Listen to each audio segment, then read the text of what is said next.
Shut it. Here's a true story about a young lad named John. Just a local farm boy. There was something special about the lad. A glint in his eye, a fire in his belly, a spring in his step.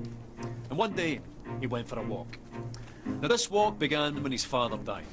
The year was 1819, and he was just 14 years old. Bereavement counselling. Well, these were the days when young boys were sent into the fields. The mills, the mines, tough times. But young John was smart enough to be lucky. His father's farm, where he was born and raised, was sold, and the proceeds used to open a grocer's. Big responsibility for the wee lad. His own shop in Kilmarnock, with his name on the door, John Walker. Or Johnny, as the world now knows him. Back then, all grocers stocked a range of local single malts, but they could be a wee bit inconsistent. For John, that wasn't good enough. He began blending different malts together as a way of offering his customers a consistent, unique product. Now this backroom art quickly developed into a commercial proposition, and a very profitable one. And because there's nothing like a commercial proposition to stir the Scottish heart, it grew quickly into an industry filled with ambitious entrepreneur distillers. John thrived in this environment, and so too soon with his sons, Robert and Alexander, who joined him on his journey. The Walkers became the biggest name in a rapidly growing industry. They were unstoppable. In one bold bit of 19th century corporate raiding, they bought the famed distillery at Cardew, lock, stock and ensuring their supply of this silky single malt, and guaranteeing, more importantly, that none of the other big blenders could get their hands on it. But young Alexander wasn't content with being Scotland's biggest blender. Not ambitious enough for him, no. He convinced the ship's captains of Glasgow to act as agents for him, and drove the whisky bearing his father's name across the globe. By 1860, he had developed the square bottle.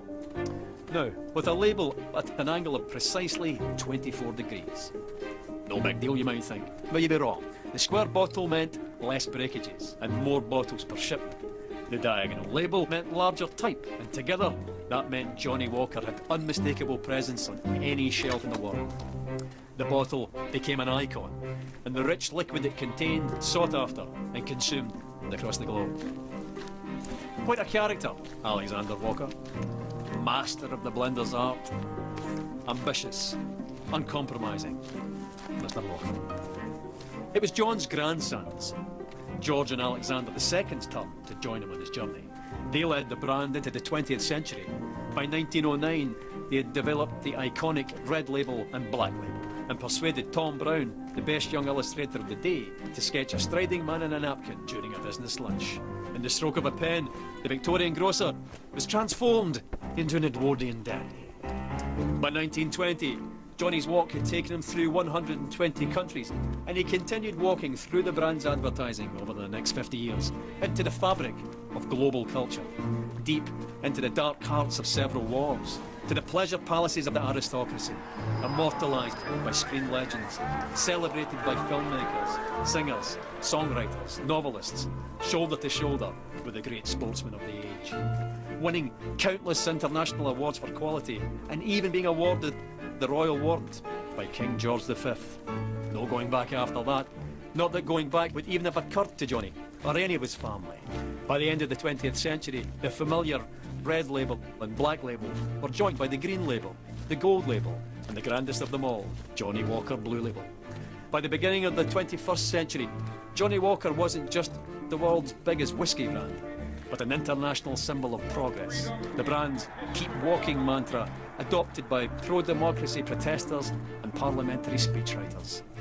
What would the farm-born Victorian grocer have thought of all of this? He'd have loved it.